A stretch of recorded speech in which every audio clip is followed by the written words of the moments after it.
Bom dia, pessoal. Vamos falar um pouquinho hoje sobre a independência dos Estados Unidos. É a nossa segunda aula e nós temos como base bibliográfica o livro do professor Leandro Carnal, que é esse que eu mostro para vocês aqui, ok?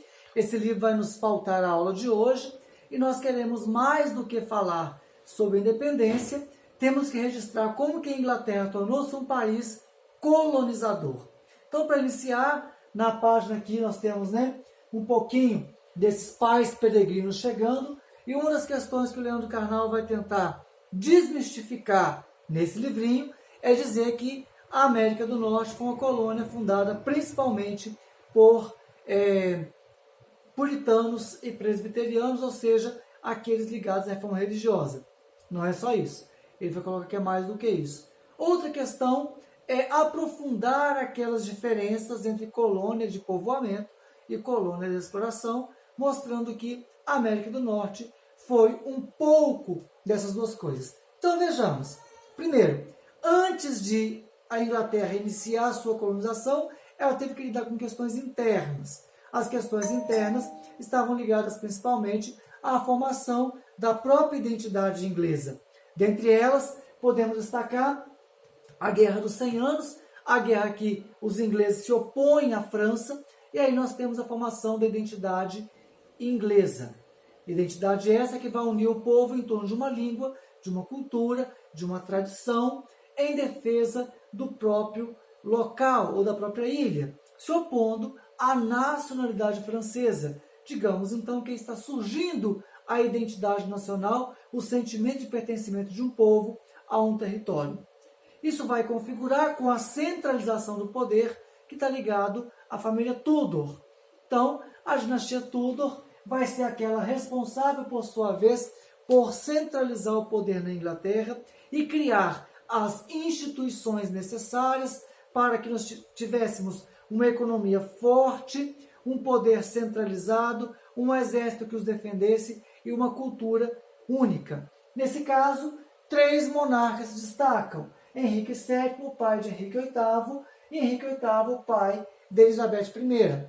Henrique VIII é muito importante porque ele vai nos ajudar, a priori, na ideia da formação da chamada Reforma Protestante, visto que no governo de Henrique VIII vai haver um rompimento com Roma, o Papa, por sua vez, não será o líder religioso da Inglaterra, e sim o rei, e de outra forma, a Elizabeth I, que é aquela que vai consolidar o absolutismo.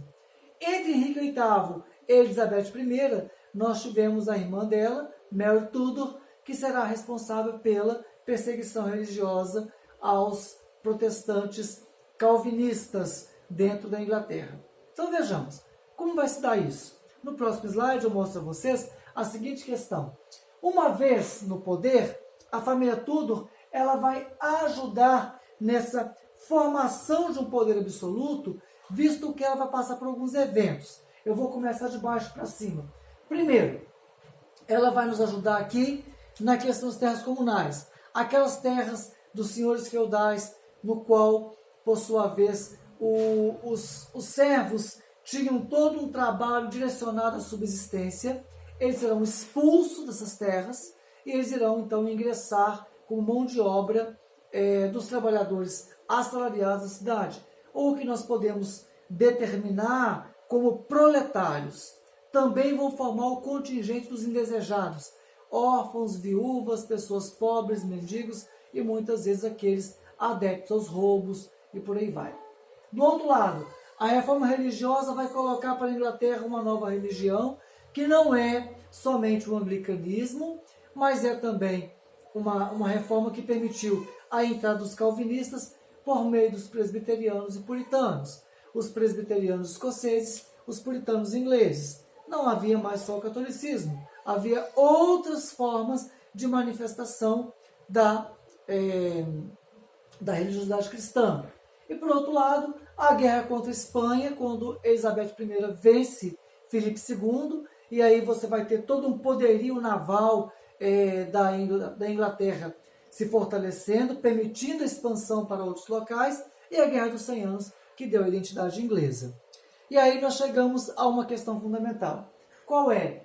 Não havia por parte dos ingleses, um projeto de colonização, como havia para ibéricos, espanhóis e portugueses. Não havia esse projeto.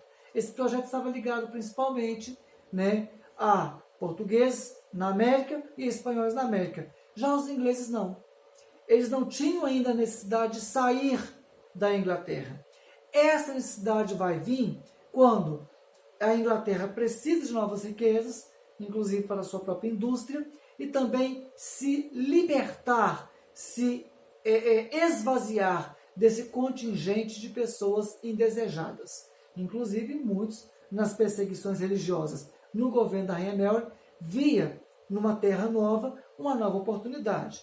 Então, o que nós queremos dizer aí? Que esse projeto não existindo, mas existia dentro da Inglaterra algumas questões fundamentais. Dentre elas, a fome, a guerra, os cercamentos que liberou um contingente muito grande de mão de obra, as perseguições religiosas, e tudo isso deixa a América do Norte como um alvo para o excedente populacional ser liberado, mas também como terra de oportunidades.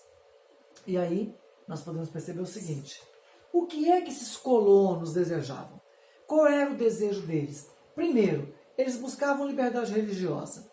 Eu quero erguer minha igreja, abrir minha Bíblia e cultuar a Deus da forma usando uma teologia calvinista.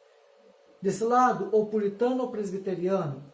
Ou eu quero cultuar a Deus como católico, visto que a religião oficial da Inglaterra é o anglicanismo. Ou eu preciso explorar riquezas sem ter o Estado muito próximo a mim, o liberalismo econômico. Ou a questão política.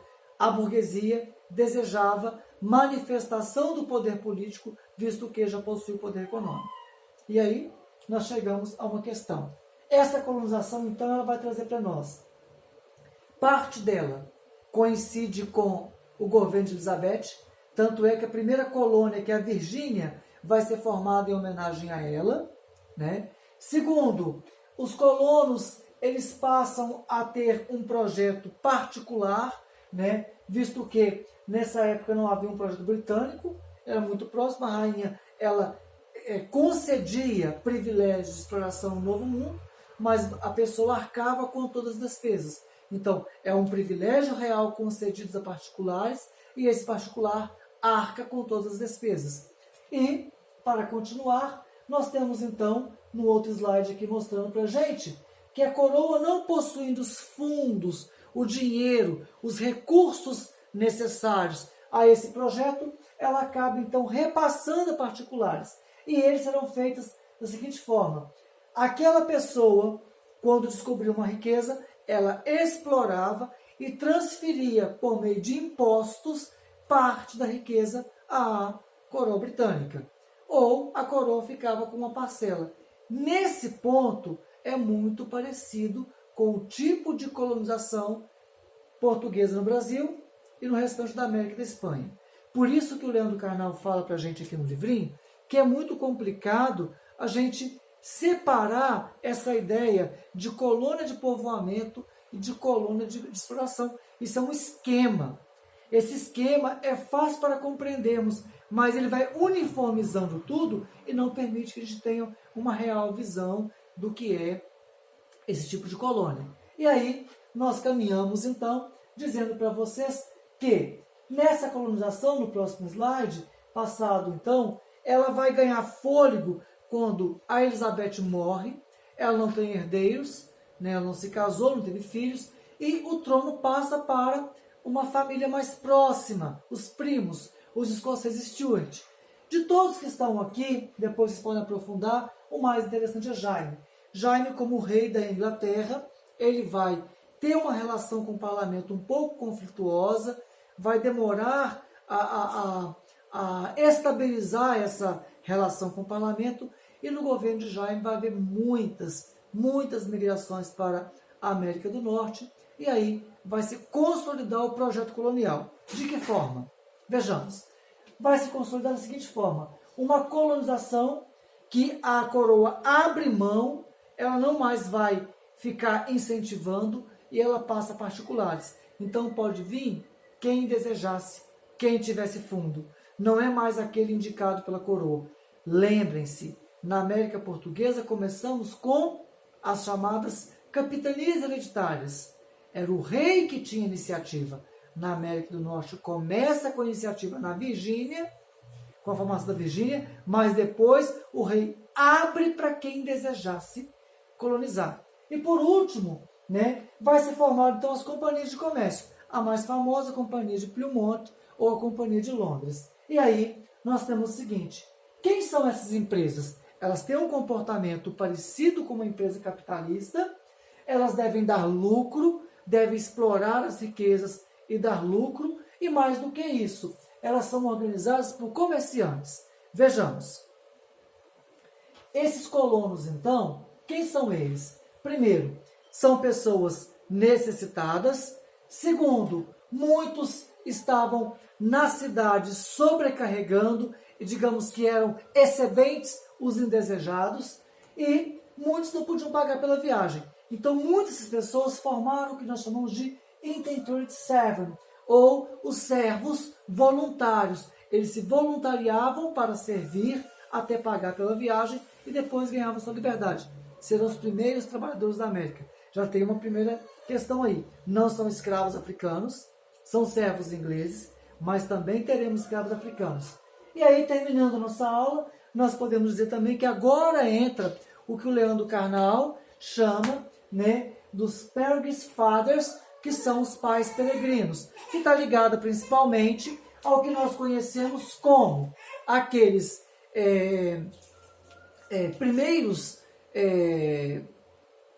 digamos que, religiosos, fugidos de uma perseguição e que vão fundar uma igreja reformada dentro da América. Vem com uma ética. Esses homens são formados ligados ao trabalho. Vem o trabalho, como colocamos na primeira aula, como aquilo que, por sua vez, é a demonstração da graça exterior ao homem, e a riqueza do trabalho é Deus abençoando esse homem. Então aqui tem uma ética protestante nessa colonização. Ou seja, além de tudo que falamos, agora os protestantes assumem uma função primordial que vai modelar essa colonização na América do Norte. E por fim, nós percebemos então que esses homens vêm munidos de uma teologia luterana e calvinista. Convido vocês a estudarem o que é luteranismo, o que é calvinismo, e por sua vez eram homens que vinham com a ideia da predestinação.